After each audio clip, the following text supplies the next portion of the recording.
जय सिया राम। तो आज हम अपने प्यारे कथा रसिक श्री सीताराम जी को उनके जिन दिव्य प्यारे भक्त का चरित्र श्रवण कराने वाले हैं। वे ऐसे भक्त हुए जिनके नाम पर आज हमारे देश का नाम है।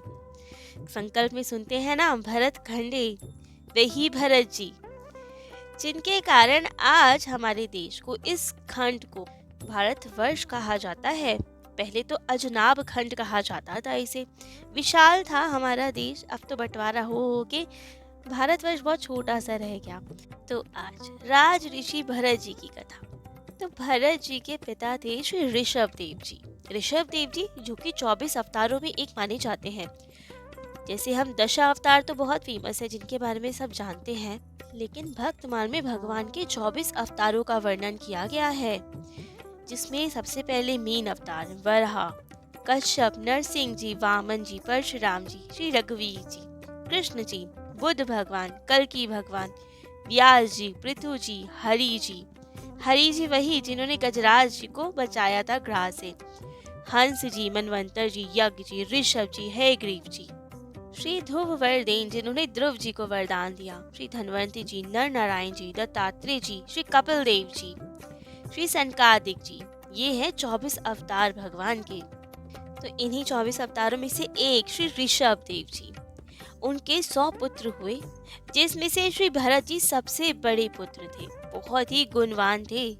तो भगवान ऋषभ देव ने इन्हीं को पृथ्वी की रक्षा का भार सौंपा और उनका विवाह विश्वरूप जी की कन्या श्री पंचजनी से करवा दिया, जिससे इनके 5 सर्वगुण संपन्न पुत्र उत्पन्न हुए। अब अपने पूर्वजों के जैसे ही बहुत ही प्रेम से अपनी प्रजा का पालन करते थे, खूब वात्सल्य भाव रखते थे प्रजा के प्रति, खूब धर्म के कार्य करते थे, यज्ञ आदि करते थे, जिससे कि इनका अंतःकरण शुद्ध होता गया। अब तो यज्ञ आदि करने से, अंतःकरण शुद्ध होने से हृदय में भक्ति का जागरण होने लगा और दिन प्रतिदिन वे भक्ति बढ़ती ही चली गई। ठाकुर जी के चरणों में अब अपार प्रेम बढ़ गया इनका। और जब भक्ति की ओर इतना ध्यान चला या ठाकुर जी से प्रेम हो गया, तब तो स्वयं को भूलना निश्चित ही था। प्रेम गली अति साकरी तामे दो न समाये। प्रेम गली में 2 जने नहीं समा सकते। जब मैं था तब हरि नहीं, अब हरि है मैं नाही। अब ठाकुर जी ही ठाकुर जी रह गए इनके हृदय में।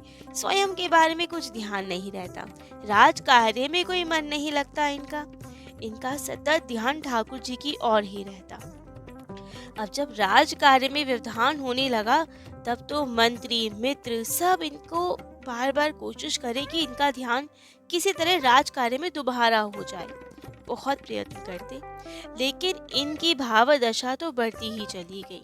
सिंहासन पे बैठे हैं तो बैठे ही रह गए, वहीं समाधि लग जाए। कोई जबरदस्ती ने राजकार्य दे भी दिया जाए तो उसको करते करते, उसको देखते देखते ही शरीर की सुध बुध भूल जाती इन्हें, और वहीं सब भूल भाल के गोविंद, दामोदर, श्री कृष्ण, यही सब नाम उच्चारण करने लगते। जैसे तैसे कुछ समय तो राज कार्य चला, लेकिन ऐसे कब तक कार्य चल सकता है, क्योंकि इनको कुछ सुधि रहती ही नहीं। सतत ठाकुर जी के सुमिरन में रहते। जब बहुत हो गया, राज कार्य संभला ही नहीं, तब तो इन्होंने निश्चय किया कि अब नहीं संभाल सकते हम, भजन में व्यवधान हो रहा है, बाधा बढ़ रही है भजन में। तब तो इन्होंने अपने योग्य पुत्रों में ही सब संपत्ति, राजमहल आदि सब बांट दिया और स्वयं पुलह आश्रम श्री हरिहर क्षेत्र चले गए भजन करने। अब तो वहीं पुलह आश्रम में उपवन में बैठ के एकांत में खूब प्रेम से ठाकुर जी का ध्यान करते, एकांत में रहते, भजन करते, किसी से कोई मतलब ही नहीं रहता। वहीं पे पत्र पुष्प तुलसी दल जल कंद मूल फल जो कुछ भी मिलता, उसी से ठाकुर जी की खूब सेवा करते, खूब आराधना करते। विषय भोगों से मन एकदम निवृत्त हो गया था, शांत हो गया था मन इनका। परंतु एक समय की बात, भरत जी गंडकी नदी में स्नान आदि करके अपने नित्य नियम करके फिर ठाकुर जी के ध्यान में बैठ गए, नदी के तट पर ही, और वहीं पे ध्यान लगाए ठाकुर जी का सुमिरन कर रहे थे। लेकिन उसी समय एक हिरनी प्यास से व्याकुल जल पीने को आई। वे अकेली ही थी और नदी के तट पे खूब प्रेम से जल पी रही थी। लेकिन तभी अचानक एक सिंह भयंकर गर्जना के साथ वहां पहुंचा, भयंकर दहाड़ करने लगा। अब तो सिंह की भयानक दहाड़ सुनकर वो डर गई। हृदय जोर जोर से धड़कने लगा। भय के कारण एकाएक उसने नदी पार करने की सोची और जोर से छलांग लगाई।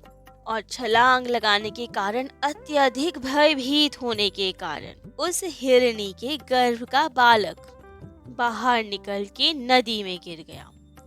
और इतनी भयंकर उसने जोर से छलांग लगाई, इतनी भयभीत हो गई कि भयभीत होने के कारण, गर्भ गिरने के कारण और लंबी छलांग लगाने के कारण बहुत पीड़ित हुई, बहुत दर्द हुआ उसे, और जाकर दूसरी तरफ गिर गई। किसी गुफा के पास जाके गिरी और वहीं भय के कारण, पीड़ा के कारण अपना शरीर छोड़ दिया, मर गई वो हिरणी। अब तो राज ऋषि भरत जी ये सब देख रहे थे और उनका सारा ध्यान भजन में न जाकर इसी पे अटक गया कि वो बालक बेचारा अभी तो जन्म हुआ है उसका, और वो नदी में बहता हुआ जा रहा है। वो नन्हा सा मृग का शावक, उसकी सुरक्षा होनी चाहिए। अब तो ये तुरंत दौड़े और भागकर नदी में से भारी वेग में से उस नन्हे से बालक को बचा के ले आए। अब तो भरत जी खूब प्रेम से उसका लालन पालन करने लगे, खूब प्रेम रखते थे उस पे। और दिन प्रतिदिन उस मृग छौनी, उस मृग के छोटे से बालक पे भरत जी का प्रेम बढ़ता गया, ममता बढ़ती चली गई। इतना प्रेम, इतनी ममता हो गई कि अब इनकी भगवत आराधना, यज्ञ अनुष्ठान उन सब में बाधा पहुंचने लगी। अब ये उस मृगी के बालक पे ज्यादा ध्यान रखते थे, उनसे ज्यादा प्रेम करते थे। अब शायद यही प्रारब्ध हो, लेकिन जैसा भी हो, जिन्होंने मोक्ष मार्ग के लिए, भगवत आराधना के लिए अपने स्वयं के पुत्रों को छोड़ दिया, राज वैभव को छोड़ दिया, आज वे ही इस हिरण के शिशु में आसक्त हो गए, उनसे प्रेम कर बैठे, उस पे सारी ममता, सारा वात्सल्य लुटाने लगे। और इसका परिणाम ये हुआ कि शरीर छूटते समय भी इनका ध्यान स्मरण उस बालक में ही था, मृग के बालक, उसके शावक में ही रह गया। और अब ये तो कहा ही जाता है कि मरने के समय मनुष्य का ध्यान जहाँ होता है, जहाँ उसका ध्यान केंद्रित रहता है, जहाँ उसका प्रेम रहता है, वही योनि उसे मिलती है, वैसा ही उसे आगे शरीर प्राप्त होता है। और इनका मरने के समय उस मृग शरीर पे ध्यान था, उस मृग के बालक पे ध्यान था। फलस्वरूप इन्हें अगला जन्म मिला मृग का। परंतु ये महान भक्त थे, महान तपस्वी थे, कितनी भक्ति की। तो ठाकुर जी अपने भक्तों को ऐसे तो नहीं छोड़ते। प्रारब्धवश मृग तो बन गए, लेकिन इन्हें अपने पूर्व जन्म की सब स्मृतियां थी, सब याददाश्त थी कि क्या क्या घटित हुआ, कैसे हमें ये शरीर मिला। मन में अत्यंत पश्चाताप हुआ कि हमने क्या कर डाला, ये ठाकुर जी से मिलना था लेकिन हमने वो मौका खो दिया, अब नहीं खोएंगे। तो हृदय में फिर से वैराग्य उत्पन्न हुआ और अब इतने तीव्र वैराग्य भाव का पुनः जागरण हुआ इनके हृदय में कि अब अपनी माता मृगी, क्योंकि अब मृग शरीर में थे, वही मृगी माता को त्याग कर अपनी जन्मभूमि कालंजर से चल चल कर पुनः आ गए पुलह ऋषि के आश्रम में, जैसे कि पहले वहां रहते थे। और वही अकेले रहते, सूखे पत्ते, घास, झाड़ियां जो मिलता उसे निर्वाह करते और ठाकुर जी का भजन करते। वहां पे ही गंडकी नदी में आधा शरीर जल में डुबोए रखते और वहीं खड़े खड़े ठाकुर जी का सुमिरन करते रहते हृदय में। और वैसे ही तपस्या में लीन होकर उन्होंने मृग शरीर का भी त्याग किया। और अब भक्ति के कारण इन्हें अपना अंतिम जन्म मिला, ब्राह्मण शरीर मिला। इनके पिता आंगिरस गोत्र में उत्पन्न, शम, दम, तप, स्वाध्याय, साधन, रत, विद्या, विनय, त्याग, शांति सब श्रेष्ठ गुणों से युक्त थे। बहुत ही विवेकी, शील ब्राह्मण थे वे, और ये भी परम भागवत। लेकिन अब जन्म तो मिल गया, लेकिन ठाकुर जी की कृपा ऐसी रही, इन्हें अपने पूर्व जन्म की सब स्मृतियां थी। लेकिन अब स्मृतियों के कारण इन्हें यही आशंका बनी रहती कि कहीं इस जन्म में भी मैं चूक ना जाऊं, कहीं मोह जाल में फंस ना जाऊं, कहीं ये ब्राह्मण शरीर मिला है भक्ति के लिए, ठाकुर जी की प्राप्ति के लिए, इसे भी कहीं मैं खो ना दूं। तो इसी आशंका के कारण कहीं कोई वापस से विघ्न ना डाल दे हमारी भक्ति में। सब परिवारजन से दूर रहते थे, किसी से ज्यादा बात ही नहीं करते थे। हर समय भगवान जी के चरण कमलों का ध्यान करते थे अपने हृदय में, और दूसरों को ऐसे दिखाते थे जैसे कि पागल हो, मूर्ख हो, अंधे बहरे हो। सामान्य नहीं रहते थे, इनका व्यवहार सामान्य नहीं था। हर कोई इन्हें पागल या मूर्ख ही समझता था, क्योंकि आचरण ही वैसा करते थे। वे यही सोचते थे जब जग के काम के ही नहीं रहेंगे हम, तो कोई हमारे पास आएगा ही नहीं। सतत ठाकुर जी के ध्यान में रहेंगे, तो ऐसा ही व्यवहार बना के रखते थे जो सब इनसे दूर ही रहे और ये सबसे दूर बने रहे। लेकिन पिता वात्सल्यवश पागल पुत्र को भी शास्त्र के बहुत ज्ञान देने की कोशिश करते थे। समय समय पे सारे संस्कार भी करते थे, उपनयन संस्कार भी किया, विद्वान बनाने की बहुत प्रयास किया, बार बार सिखाते थे, सब सिखाते थे, गायत्री मंत्र की दीक्षा दिलवाते थे। लेकिन जगाया तो उनको जाता है जो सो रहे हो, और जो जगे हुए भी सोने का केवल अभिनय कर रहे हो, स्वांग कर रहे हो, उन्हें कोई कैसे ही जगाए। भरत जी तो जगे हुए ही थे, तो इन्हें कोई कैसे जगा सकता है। ये तो जानबूझकर मूर्ख होने का नाटक कर रहे थे। इनके पिता तो स्नेहवर सदा सर्वदा इन्हें ब्राह्मण के ब्रह्मचार्य आश्रम के आवश्यक व्रत नियम की शिक्षा देते रहते थे। लेकिन भरत जी वे तो पिता के सामने ही उनके उपदेश से विरुद्ध आचरण करते थे। अब पिता तो बड़े दुखी हुए कि कैसे समझाए, कैसे उद्धार हो इसका। और यही सब अभिलाषा लेकर प्रयत्न करते करते एक समय तो ठाकुर जी के धाम को ही पधार गए। अब पिता तो परलोक से धार गए और माता भी पिता के वियोग में परलोक से धार गई। बचे इनके ज्येष्ठ भाई, जो कि ब्रह्म ज्ञान भक्ति आदि से सर्वथा दूर थे। उन्हें केवल कर्म कांड समझ में आता था कि यही सबसे ठीक है, तो इसीलिए वे भी भरत जी को नीरा मूर्ख समझकर पढ़ाने लिखाने का कोई प्रयास करते ही नहीं थे, कोई आग्रह नहीं था। और यहाँ जो लोग नहीं समझते थे भरत जी को, वे इन्हें पागल, मूर्ख, गूंगा, बहरा कह के ही पुकारते थे। ये भी वैसा ही आचरण करते थे, जो मिल जाता था उसे पा लेते थे, जो कुछ कुछ कह देता था ये कार्य भी कर देते थे। अब संत हैं, इन्हें जरा भी किसी बात की हिचक ही नहीं। कोई कुछ कह देने, ना मान अपमान से कोई मतलब, ना जिह्वा के स्वाद से कोई मतलब। कुछ भी कोई दे देता था तो पा लेते थे। निरंतर ठाकुर जी के ध्यान में लीन रहते थे, तो इन्हें सर्दी गर्मी किसी का भी कुछ आभास ही नहीं होता था। शरीर तो हष्ट-पुष्ट था, लेकिन पड़े ही रहते थे पृथ्वी पर, क्योंकि ठाकुर जी के ध्यान में कोई बाधा ना डाल दे। कभी तेल उपटन कुछ नहीं लगाते थे, स्नान भी नहीं करते थे रोज। शरीर पर मैल भी जम गया था इनके, लेकिन अपने शरीर की कोई सुध ही नहीं। सतत ठाकुर जी के ध्यान में लीन, ज्यादा अच्छे बन के रहेंगे तो संसार के लोग बाधा पहुंचाएंगे, तो संसार की दृष्टि में पागल, मूर्ख, गंदे से ऐसे ही बन के रहते थे वे, मानो कि कोई बहुमूल्य मणि को धूल मिट्टी में छिपा के रखा गया हो। इसी तरह से ये थे, अपने ब्रह्म तेज को छुपाए रखते थे सबसे। जब कोई कोई काम देते था तो कर देते थे, दूसरों की मजदूरी करते थे, उससे जो धन आदि मिलता था उससे काम चलता था। लेकिन अब भाइयों ने देखा कि ये कहीं भी किसी का भी काम कर देता है, तो क्यों ना हम ही काम करवा ले। तो ठीक है, घर में ही इन्होंने कहा कि अब बाहर मत जाओ काम करने, नाक कट जाएगी हमारी, घर में ही कार्य आदि करा करो। लेकिन इन्हें शरीर की सुध तो रहती नहीं थी। यदि घर में झाड़ू लगाने गए, बुहारी करने गए, तो कोई सुधी नहीं। झाड़ू लगाते लगाते पूरे गांव में झाड़ू लगा देते थे, कोई ध्यान ही नहीं रहता था इन्हें। जल भरते थे तो भरते भरते भरते जल पात्र भर जाए, पूरा घर भर जाए जल से, कुछ पता ही नहीं रहता था इन्हें। हाँ, भाइयों ने सोचा ऐसे तो बड़ा नुकसान कर देगा, कल सारे काम उल्टे पुल्टे करता है, कोई सुधी ही नहीं रहती इसे, जो काम करता है वो ही करता चला जाता है। तो सोचा घर में तो ज्यादा नुकसान होगा, बाहर का कोई कार्य दे दिया जाए इसे।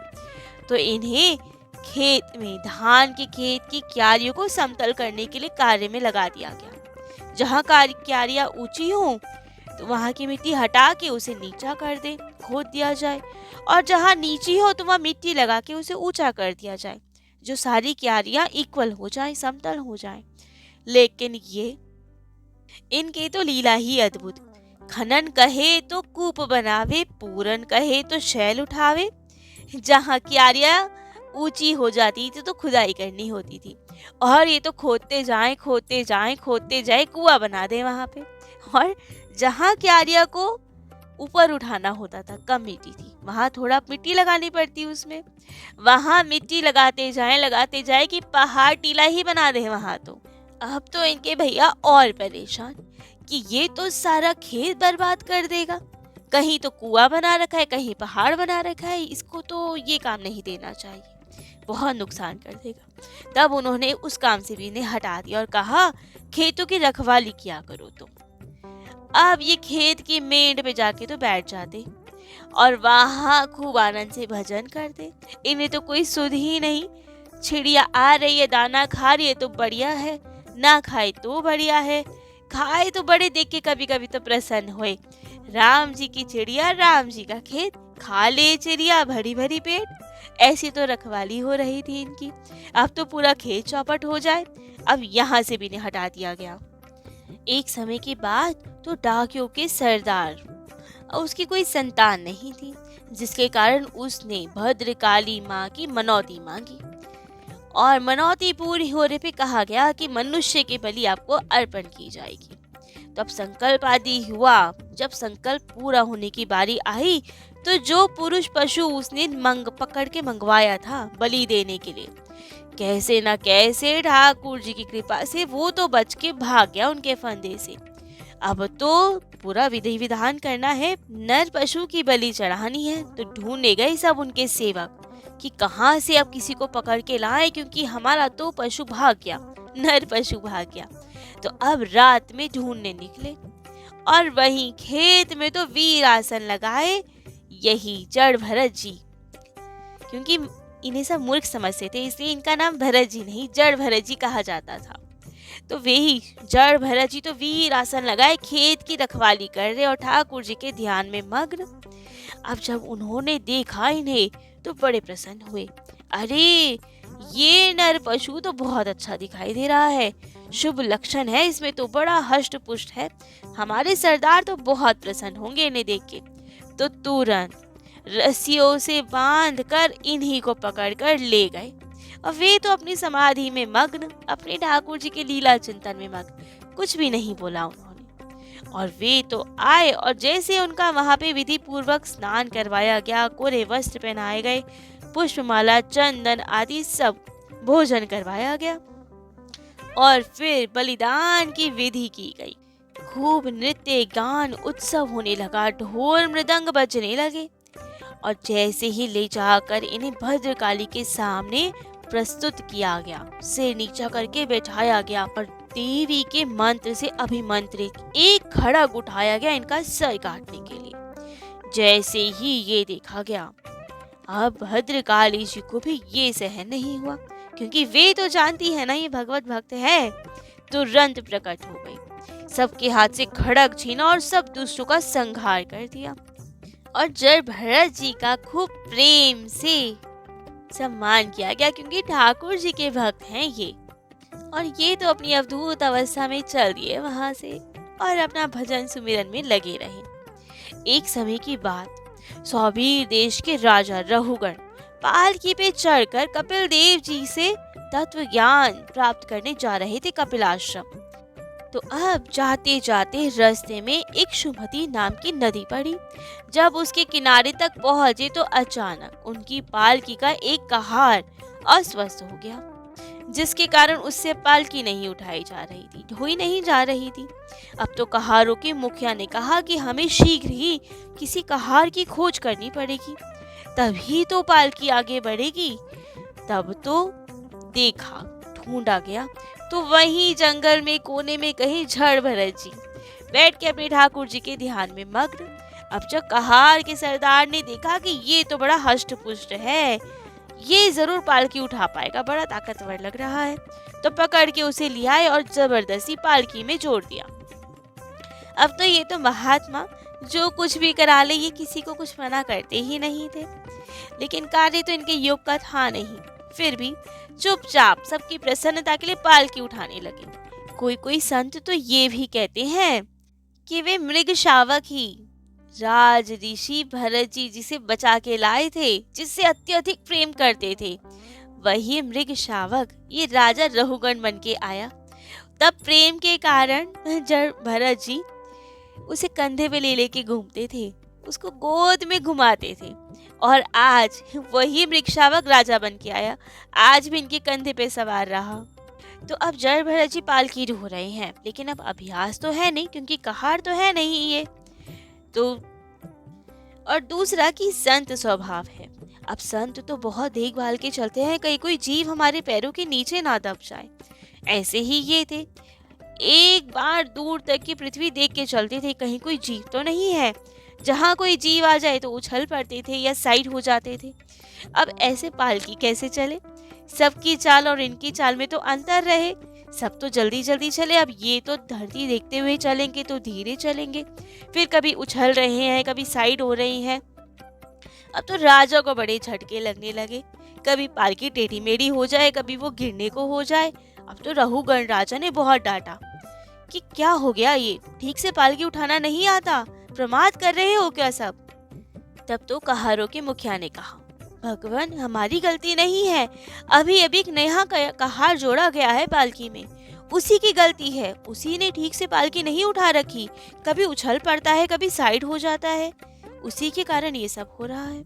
अब वैसे राजा रहुगण थे तो भक्त हृदय, महापुरुषों का खूब सेवा आदि करते थे, लेकिन थे तो क्षत्रिय, रजोगुण इस वक्त प्रधान हो गया, बुद्धि पे चढ़ गया इनकी, और इन्हें बहुत क्रोध आ गया।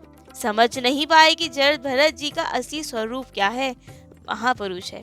खूब तिरस्कार करने लगे इनका, खूब बड़ा बुरा कहने लगे इन्हें।